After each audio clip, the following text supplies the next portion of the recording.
Welcome back once again to your class on Bible Survey 1 or Old Testament Survey. So let us proceed and let us go further into the last section of the book or of the course, that is on the minor prophets. So let us continue. Let me start sharing the screen.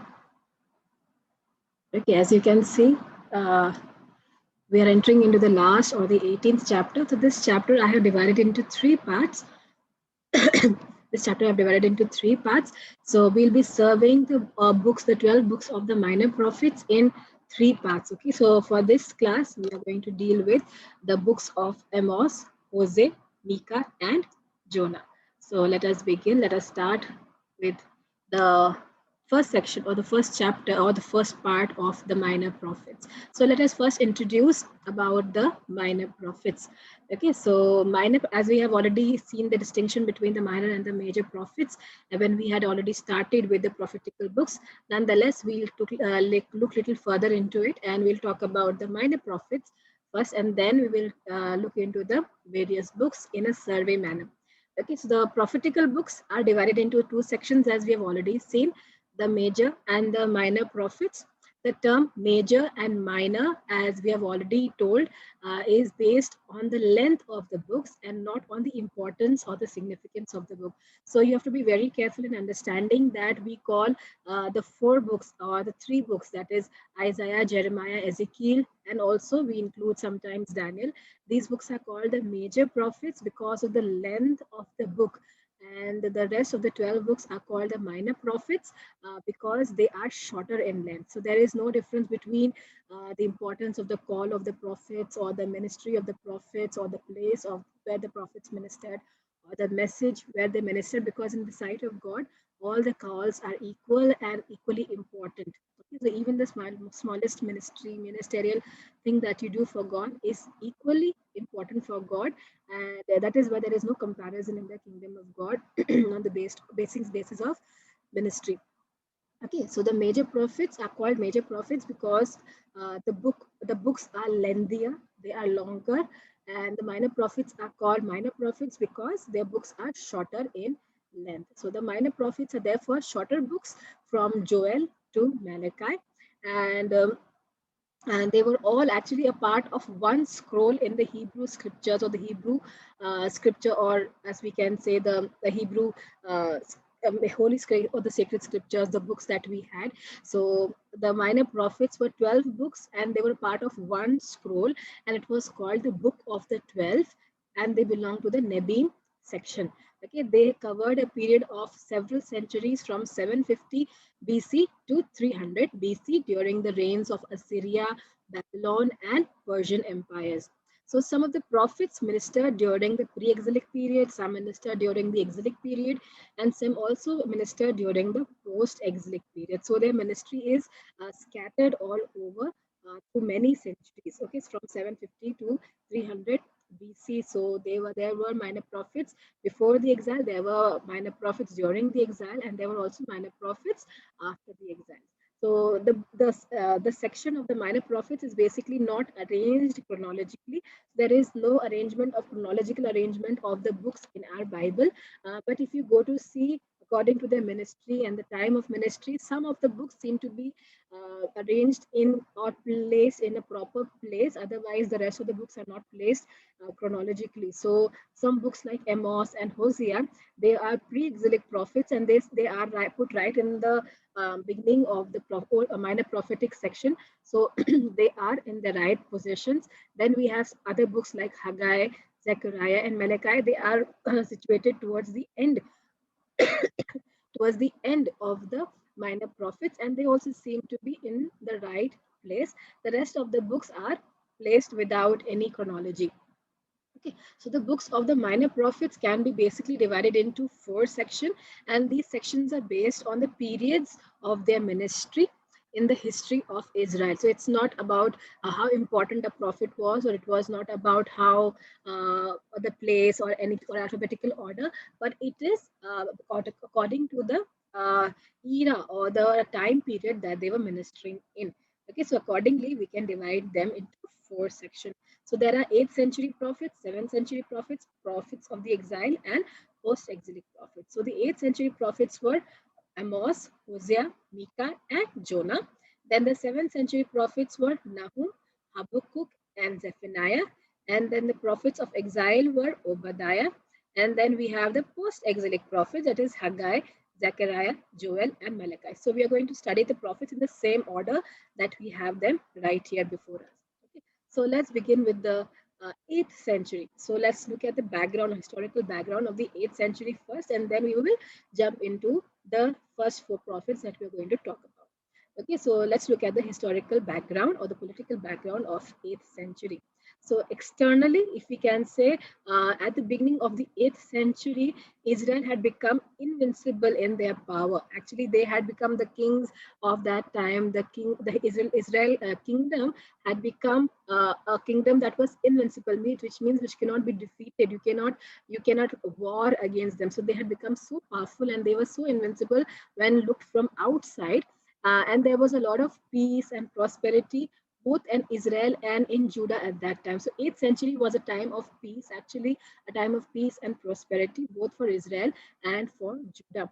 Especially in the initial years where David till Solomon, we can say there was a lot of peace and a lot of prosperity, and they had expanded greatly during their reign. But internally, okay, this was a picture from outside that they were looking very prosperous and they were looking very peaceful from outside. But internally, if you go to see internally, there were a lot of conflicts in the sense that during the reigns of the kings, the nobles and the rich people were becoming richer and wealthier, more and more wealthier, and that was actually at the cost of the poor and the marginalized. So we can see that the rich were becoming rich and the noble people were becoming more richer and more nobler and more wealthier because they were exploiting the poor and the marginalized. So the poor were becoming more and more poor and the rich were becoming more and more richer. So the gap between the rich and the poor was widening instead of reducing as God wanted in his kingdom, according to the laws that he had given. But we see that the rich were becoming richer and the poor were becoming poorer, and this was at the cost of exploitation and corruption. So the poor were exploited, and whatever they had, it was also taken away from them. Okay. Then we see that the prophets like Amos and Hosea condemned this kind of life and injustice and the kind of false worship that was taking place in these periods. And they warned the kings and the people that the judgment is going to come. There is an impending judgment. That is, the God is going to judge them very soon if they do not turn away from their unjust ways and do not turn away from the false worship of gods and goddesses. So gradually, the new and the powerful kings took up the thrones in the external part of Israel. That is, in Assyria. Assyria started becoming more and more powerful, and they started conquering more and more regions. And gradually we see that the Assyrians gradually conquer the northern part of Israel, that is the Israel, the 10 tribes of Israel, and they take them into exile. And this ends the story of the northern kingdom. But we see that Judah stood at that time, and because they had already been divided into northern and the southern kingdom, and the different kings were ruling them. So Judah stood by that time because it was lesser evil kingdom in the sight of God. So God gave them more time. So Judah stood alone at that time, and it actually submitted to the Assyrian powers at that time. But it also rebelled against the Assyrian kingdom quite a number of times with taking Egyptian help. So they were depending on Egypt for their strength, and they allied with the Egyptians, and they depended and they joined hands with them, and they tried to rebel and revolt against the Assyrian kingdom, which was harmful for them actually. There was only one time when, at the time of Sennacherib, we see where Hezekiah's time, where we see that Judah was able to defeat Assyrian kingdom. Otherwise, it had to submit to it and pay their all their gifts and offerings and everything to the kingdom of Assyria. So at that time, we also see that Isaiah also urged the people at that time to put their trust in God instead of depending on their allies. So there was a lot of things happening in the social political background of Israel at that time. So there were three main important things that were taking place, and these were the three strands. Out which the prophets or the minor prophets of the 8th century, and actually later on also, they were prophesying and speaking about. So they spoke about the social sins. The social sins consisted of the injustice to the poor, which was abhorring in the sight of God. The second was political sins, that was alliance with foreign powers. So instead of depending on and trusting on God, they were depending and trusting on the foreign powers to gain victory over the external kingdoms. And then we had the religious sins of apostasy and idolatry. So these were the three strands against which or about which the prophets were prophesying: the social sins, the political sins, and the religious sins. Okay, this takes us to the first book of the minor prophets, that is Amos. So we'll talk about or survey the book of Amos in a few minutes. Okay, so let's look about the book of Amos. He was first among all the classical prophets whose words have been recorded, and probably he ranks first among the greatest or the greatest among the minor prophets. Probably that was the reason why he was placed first, but we do not know. Okay, so his book is very profound. He is the first among all the minor prophets whose words have been written. Okay, whose word? So this is the first book that was written down among all the minor prophets. So that is what's considered to be so important. So he belonged to Tekoa, which is nearly 12 miles from the south of Jerusalem to the edge of the Judean desert. Okay, so he belongs to the southern part of the Israel. So the time of his ministry was during the reigns of King Uzziah in Judah and King Jeroboam in Israel. So this was a time, as we can see it in Amos chapter 1, verse 1. So Uzziah was reigning in the southern kingdom, and Jeroboam was reigning in the northern kingdom. This is the initial days, as we can say, after the split took place. So then we can see that his book can be placed around 755 BC. This was approximate period where we can place his book. So the place of his ministry was Israel. Okay, so place of his ministry was Israel. So he was a layman. Okay, he was a common man. He was a commoner. That's what he likes to be called. He does not likes to be called a prophet. So he was a layman, a commoner from the southern kingdom. He had two occupations. He was a shepherd or a herdsman, taking care of sheep and the flock. And then, secondly, he was also a farmer and a dresser of a sycamore fig tree. So he used to have a plantations of sycamore fig tree. So he used to take that and sell it also. So he was basically a farmer and also a shepherd. So the farming was seasonal, as we all know that the fig did not grow in all the seasons. So, but shepherding was all season. Okay, so he had. It is said that he used to go to Bethel and the northern kingdom to sell his agricultural produce. And it is also assumed, or it is also said by the scholars, that in one of his trips when he went to Bethel, he was seeing all this corruption and he was seeing all these bad things that were happening in the northern kingdom. So he had gone to sell his agricultural produce over there. And this was a time when God called him to be a prophet or the messenger of his word. And he also gave him the visions and the oracles at that time.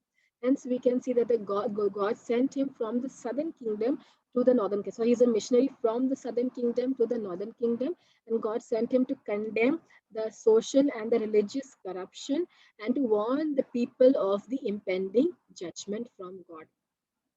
He refused to be called a prophet or a seer because because it was actually the prophets of that time or the seers at that time had a horrible or a bad reputation at that time, because they were professional prophets at that time, and they used to do prophesy or say false things to earn money. So they there were prophets and the shrines around the shrines of Bethel also, and there were bands of professional prophets who used to take money, cash, and kind and prophesy, and they would say positive things only, and they were not true messengers from God.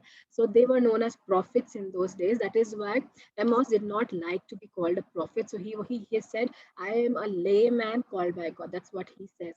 Okay, so he does not like to be called a prophet or a seer. So many commentators, as we can see, they say that when he actually went to Bethel, that was a time when God called him and he received all the visions and that experience of to be a prophet. So it is mentioned in chapter 7 to 9, as we can say about his experience or his call. Okay, so the genuine marks of a true prophet are also seen in him clearly, according to the ministry that he does and according to the words that he speaks, according to the you can say that confidence and boldness that he has, authority that he has with which he speaks, we can definitely note that he has the genuine marks of a true prophet. Then we can see that he had an excellent understanding of holiness and justice. He knew right from wrong. He knew that this is wrong. He knew this is holy. He knew this is unholy. He knew this is right. He knew this is wrong. So he was very clear in his thought pattern, and he was not confused at all. And that was something that should make him stand differently from the other crowds of people or the other prophets. So he could easily comprehend God's hand in the course of history of the nation. So he had a good knowledge of the history of past and what is happening to the nations. So he could see clearly that this is the hand of God, this is the work of God, and he was able. He spoke about it also, and he easily could see the stark differences between the condition of the northern kingdom under the evil king of Jeroboam and the southern kingdom under the godly king of Hosea. So he had a clear distinction. He could make, he had a clear vision, he had a clear sight, and he could clear understanding, and he could clearly differentiate between the kind of rule that was happening in the northern kingdom under Jeroboam and the southern kingdom under Hosea, a godly king Hosea. So he could differentiate how God is working to the southern kingdom and how God is angry with the northern kingdom. So this is something about the book of Amos, and we see that he's basically talking about the holiness, about justice, and about the impending judgment of of God if they do not turn away from their evil ways. So let's look into the division of the book. The book can be divided actually into 8 parts, depending on the oracles and the 5 symbolic visions that Amos had received from God. So Amos chapters 1, verse 3 to chapter 2, verse 16, we have the oracles against the nations, that is 8 nations: Damascus, Gaza, Tyre, Edom, Ammon, Moab, Judah, and Israel. So he emphasizes, or he spends more time when he's talking about Judah and then about Israel. Then we have Amos chapter 3, verse 1 to 6, verse 14. We have oracles against Israel in this. Okay, so this is the main emphasis and focus of Amos on the oracles against Israel and its sins. Then we have Amos chapter 7, verse 1 to verse 89. Verse 89. Here we have 3 visions. Okay, here we have 3 visions: the vision of locust, the vision of fire, and the vision of plumb land. Then we have chapter 7 to verse 10 to chapter 17. Verse 17. Here we have an encounter with Amaziah, who was a false prophet, who asked him to go back to his own place. Okay, if you read that portion. Then we have Amos chapter 8, verses 1 to 3. We have the fourth vision over there. This vision is about the basket full of ripe fruits, where he said the sin is ripe and now it is a time for God to judge. So, Amos chapter 8, verse 4 to 14, we have 4 oracles mentioned in verses 4 to 6, 7 to 8, 9 to 10, and 11 to 14. And then we have Amos chapter 9, verse 1, the fifth vision, that is Lord standing at the altar. This is the last vision that he had received. Okay, and then we have the last part, that is chapter 9, verse 2 to 15. Here we have theology of creation and redemption. Okay, so this is about the book of Amos. Okay, so let's move ahead and let's talk about the book of Hosea. Hosea, we have probably we have all read and we have loved this book. So Hosea was a contemporary of Amos and Isaiah as a prophet of the 8th century. So he prophesied during the reign of the last powerful king Jeroboam II. The book condemns Israel for her unfaithfulness to Jehovah, as is seen in the biography, in his own biography of marrying a woman who turns out to be unfaithful wife and a prostitute. Okay, so we have to understand that this book is basically based on the life story of Hosea, and God uses the story of Hosea. He asks him to marry a woman, and that woman later on who turns out to be unfaithful and a prostitute, just as Israel also, whom God chose and called and married, as he says, as his wife, and then he becomes her husband and takes care of Israel. and then Israel becomes unfaithful, turns to other gods and goddesses, and then also prostitutes herself to other gods and goddesses. So this is the story of Hosea, and it is we can say it's a parable. It's kind of parable. It's kind of example that God brings forth a true life story, which is signifies the relationship between God and His people.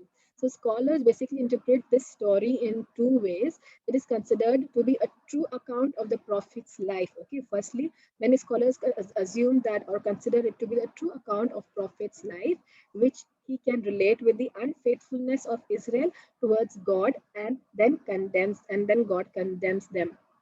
Okay. And the second is it is a symbolic parable, and they say that this is not a true story, but it is just a parable, and it is used by God to talk to Israel. Okay, so this is the two views that the scholars have about the book of Hosea. Hosea's main message is Kesed or covenantal love. Okay, Kesed or covenantal love of Yahweh for Israel. Okay, so it's God loves Israel, and this is selfless love. This is the covenantal love, which is called Kesed love, the kindness of God, the tender kindness of God and grace of God towards Israel. So, and to call them, this is like he wants to call them back, and he wants them to respond to him in gratitude, and he wants them to turn away from their unfaithfulness.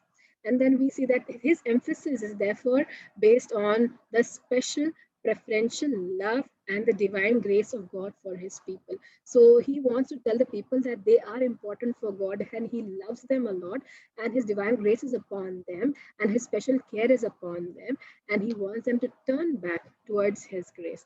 So, due to this emphasis on the Kesed love, Hosea is also called the prophet of love. Just as we see that John is also called the apostle of love, Hosea is also called the prophet of love because both of them are talking about God's love for his people.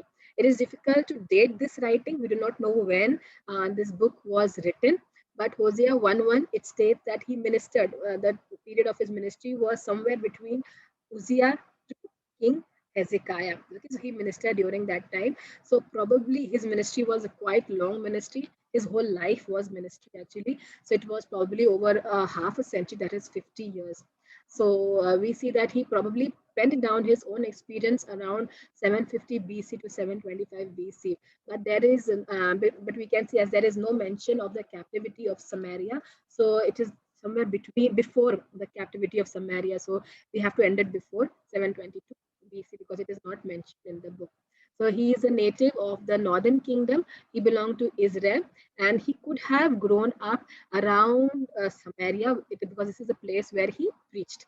Okay, some scholars also suggest that he belonged to the priestly family. But now the problem is belonging to the priestly family of the northern kingdom can be a little problematic because they were no true worshippers or no true priests, and they were worshipping gods and goddesses, other gods and goddesses. But definitely, if he was a priest, he belonged to a priestly family, it could have been from the southern kingdom or the a family of a southern kingdom. Otherwise, it's not possible because the northern kingdom priests all were perverted. Okay, so if he belongs to a priestly family, it has to be from the southern kingdom, living in the northern kingdom. So even if he was a priest, we can say that he belonged to God in the Jerusalem, priests of God in the Jerusalem temple. So he was well acquainted with the history of Israel and also with the current condition. It's not only about the law or the history of Israel, but he was also updated with the current conditions of Israel at that time. So God used him with the knowledge that he had to lead the people towards salvation. So it is very important. We have to understand that God uses people with the knowledge that they had, and He uses them to bring the people and to reach out to the people and share His salvation with them. This is the task that Hosea also had. So God used the knowledge of Hosea, the knowledge that he had to lead the people towards salvation. And this is the important theme of the book of Hosea. So Hosea itself means salvation. So God uses knowledge to bring the people into the salvation of God. Let's look into the division of the book. Hosea chapters 1 to 3, we see Hosea's marriage to Gomer, his wife, unfaithful wife, and then the birth of his children. Then we see about God and Israel, how the relationship is between God and Israel. Then we have Hosea chapter 4, verse 9 to chapter 9. Here we see Hosea condemns Israel's unfaithfulness in worship and politics. So Israel was unfaithful in everything, in religion, in social life, in politics also. The third part we can see Hosea chapter 9 verse 10 to chapter 13 verse 16. It is a review of God's merciful dealings with rebellious Israel in the past. And the last chapter is chapter 14. It is a call to repent and about the future hope for Israel. So this is about the book of Hosea. Let's enter into the book of Micah. Okay, so Micah or Micah, as you wish to say, we have very less information about this book or this prophet. Uh, apart from what is mentioned in chapter 1 verse 1, we do not have much information. So he is from the country of Moresheth Gath, okay, which is southwest of Jerusalem. So he belongs to the southern kingdom. As Micah came from the countryside. Okay, he comes from the countryside, rural side, not urban side. So he comes from the rural side, a rural background. So sees things from an agricultural perspective, agricultural point of view, and we see that he that is why he especially sees or he can see the sins, social sins on farmers by the wealthy. So he can see the differences, how the farmers and the poor were being exploited by the wealthy people. He sympathized with the farmers and the shepherds and the small stockholders or small holders like Amos did, because Amos himself was also a farmer and a shepherd. Okay, so Mika also sympathized with them because he comes from a similar background. So he was not influenced by the pomp and the show and the facade of the new urban culture. Which was actually a symbol of, which actually was symbolized by fine houses. The urban part was they had fine houses, and there was fashion, and there was quick money business, and there were lucrative jobs over there. So he was not influenced by them, but he was more into this countryside life, and he liked that, and he could see the the bad things that were happening with them. So he was a very grounded person. He was grounded with the moral and the ethical realities, that ethical realities of a country, the moral realities of a nation that make a nation truly great. So he was not about the superficial things, but he was talking about the grassroots level, the important things of life of the nation. So he prophesied to the southern kingdom. So he belonged to the southern kingdom, and he prophesied to the southern kingdom between 750 to 686 BC during the reigns of Jotham, Ahaz, and Hezekiah. Hence, he was a contemporary of Hosea and Micah also for a while, not for a long time, but for a while. Then we see that the first two marks of a genuine prophet can be seen in the chapter 1, verse 1 itself. Let's look at the division of the book. Micah chapter 1, verse 1 to chapter 2, verse 13. We see the exile and restoration, definitely of the northern kingdom. Then we have Micah chapter 3, verse 1 to 5, verse 15. It is talking about Judah's fall and restoration. Okay, then we have Micah chapter 6, verse 1 to chapter 7, verse 20. This is the concluding indictment, lament, and promise. So this is about the book of Micah. It's not a very long book, and this is the major chunk that is found in the book of Micah. Okay, now let's move to the last book of this of today's class. That is the book of Jonah. Jonah is a story that we all know. We have studied probably many times and heard many times about him. So we'll just quickly look into the book of Jonah. The book relates to the prophet Jonah's successful mission in Nineveh, the capital of the enemy of the northern kingdom. So Nineveh is the capital of Assyria, and it was the enemy of the northern kingdom, and we know that it took Israel into captivity also. So it is very different. This book is very different from the other prophetical books because it is a story of prophet himself.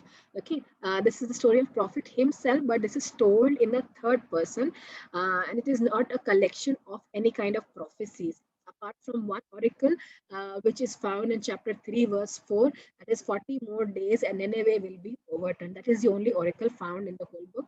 The rest is all a narrative or the story of the prophet. So the story concerns Jonah's reluctance to be God's messenger to the enemy nation. Okay, he did not want to go to Nineveh or Assyria and prophesy over there, and hence he runs away in the opposite direction. Though he had to travel through the sea and double the distance, he runs to Tarshish. But God calls him back, and Jonah's resultant unhappiness is very much visible in in towards the end of the book, as the ministry was very successful, but he was not happy. Nothing apart from this book is known about Jonah the prophet, which is found in chapter 1, verse 1, and the second Kings, chapter 14, verse 25. And he's identified over there as the son of Amittai. Okay, his father is Amittai. He belongs to Gath Hefer near Nazareth in Galilee. Okay, the book is has been interpreted in various ways. Some call it as an historical book, some call it as allegory, and some call it as a parable. So it is interpreted in different ways. So the many scholars believe it in different ways. So if Jonah wrote the book, probably it would have been around the 8th century BC. Some scholars suggest that it was written after the exile. Okay, after the exile, in reaction to Nehemiah and Ezra's strong ethnic bias, because they were against Syria at that time. So the use of Aramaic words also probably prove to this. So the geographical details given in the book about Nineveh, like 3 days journey in breadth, chapter 3, verse 3. Okay, it talks about probably of the greater Nineveh. Okay, not just the shore part, but it talks about the greater Nineveh, the greater part of Nineveh. So some say that Jonah could not have been swallowed by a whale or a great fish. And some say that it is impossible that a fish can or a whale can swallow a human being. Uh, God controls nature. We have to understand that in the whole story of Jonah, we see God controlling the nature so many times and using it for his purpose to be fulfilled. Though there was nothing that God went against the nature to do it, but he controls the nature and he used the nature for his own purpose. So, two important words that we have to note over here are about the great fish. So there is no word as whale. Okay, there is no word as whale in the book, but it is great fish. Okay, great fish, which is dag. Okay, dag. Dag is in the Hebrew. It was called dag, which means great fish, which actually means provision. Okay, it actually means provision. It doesn't even talk about great fish, but it talks about provision. So God provided a great fish for Jonah to be swallowed by it. And then we have the next word, that is Peleg. Peleg is for prayer. And this is a prayer of introspection. So we see that probably Jonah was in a habit of introspecting himself and praying, and we see that he was praying in this manner, that he was introspecting his act, but still he was not repenting. That's a different story. Okay, but did this really happen, that Jonah was swallowed by this great fish? So this is something many scholars debate upon even today. But there are many stories, as we can say that in a recent past, we can see that a blue whale actually swallowed a man. Okay, he swallowed a man, and when this blue whale was cut open, a man was found inside it, and he was bleached. His skin was bleached due to the digestive juices of the whale's stomach. Okay, and his skin had turned startling white, and he was glowing. His skin was glowing because his skin had become bleached. Okay, so so some scholars even try to say, based on this situation, that did Jonah actually look like this man, where his skin was also bleached completely white and it was glorious and glorified, and that is why when he went and spoke the message of repentance, the people of Assyria accepted it. Who knows? Okay, we do not know. That all is not mentioned in the book. So then we see that the message of this book, what is the message of this book? The main message of this book is that God cares for all the people of the world. Okay, God cares for all the people of the world, not only the Jews.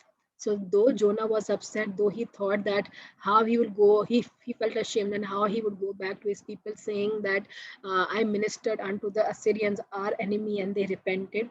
So he was facing with all those guilt, and he was ashamed of himself. But God, all the world is his people, and he cares for all of them. It's not only for the Jews. That's what the message of the book is. But we have to understand that Israelites failed to understand this, and they did not share the knowledge of God with the other people, and they try to keep it with themselves as if God was only their property. Okay, so this was something which was not good. Let's move on, look into the division of the book. So, Jonah 1, chapter 1, we see that Jonah's flight from God. Jonah's first call to be prophet in chapter 1, verses 1 to 2. Then Jonah runs away from God, and then we have Jonah swallowed by God by a big fish. The second chapter talks about a psalm of thanksgiving. Then the third chapter, we see that Jonah's successful mission to Nineveh. Jonah's second call to be a prophet, and Nineveh's response, that is a positive response.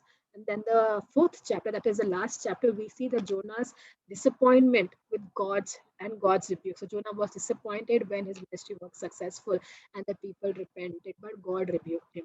So Jonah's response to Nineveh's deliverance is also seen over there. And there is a final dialogue between God and Jonah, which is mentioned in chapter 4, verses 6 to 11. Okay, so this is all that we have for today's class. And these are the 4 books that we have studied today. The rest of the other books we are going to study in the next 2 classes. Okay, God bless you. Take care.